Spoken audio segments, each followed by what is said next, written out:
Get your scariest loadouts on, cause it's time to get trick or treating as Halloween has come to Lost Light. Spoiler alert, the treats include a free targeted serum worth 20 million Luna.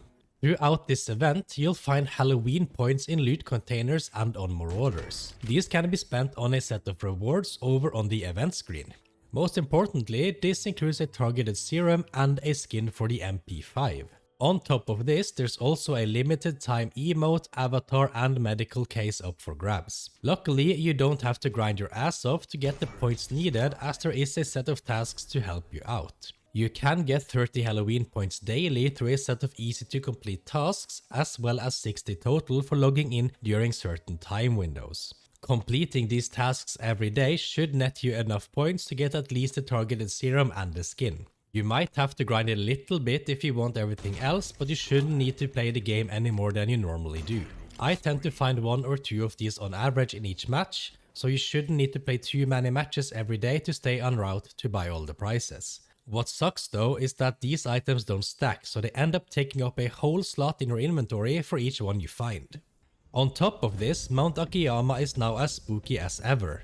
I was close to pooping my pants when I first loaded in here. Under the gaze of the full moon, we're now stuck in perpetual night, at least for the duration of the event. You'll find spooky marauders with special loot, and adamant firefly bundles now look like pumpkins. I have yet to find any of the special marauders in any of my matches though. There's also pumpkins scattered around to decorate the map, and crows will occasionally scare you when you rattle the bushes. And boxes dropped by players or marauder now looks like coffins. And as if this wasn't enough, HeLa Antibodies will have an increased drop rate throughout the event on all maps. And lo and behold, I found 2 of them as early as in my first raid after the update. Since then, I've been finding them regularly, and I feel like I'm averaging 1 every match. There's no doubt that this drop rate has increased drastically. Get grinding people and we might just make it. I also can't go without mentioning how cool and atmospheric the hideout now looks. It's darker than usual and set up for a fine date with all the candles scattered around. There are also pumpkins decorating the entire hideout. It is however not as cool as the one I carved IRL a few days ago. They should have hired me as a pumpkin carving artist. And there is of course stuff to spend your hard-earned money on during this event.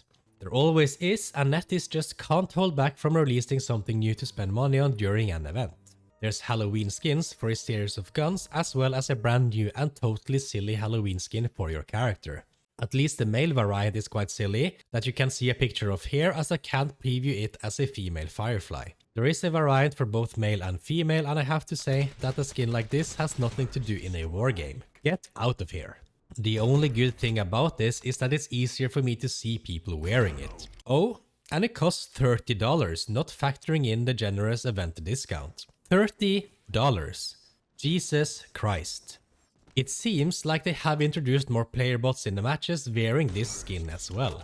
I keep finding fireflies with odd behavior left and right, all wearing this skin that barely pose a threat. Unless the new skin is selling like hotcakes, I've got the feeling this is some kind of dumbass marketing stunt to get people to buy the skin. I hope I'm wrong, but I'm probably not. The takeaway here is that they all seem to be wearing tier 3 armor and have crappy guns. There are also a few technical changes, but nothing noticeable and worth mentioning except for the fact that looting is now slower. Containers now take 2 whole seconds to open, and the loot is slower to show up in the loot window. Doesn't really feel too bad when you're looting, so this sounds worse on paper than it is in reality. If you're worried about Lost Light being paid to win, you should watch this video right here, where I take a deep dive into Lost Light's monetization strategies. And don't forget to subscribe before you go. See you in the next one.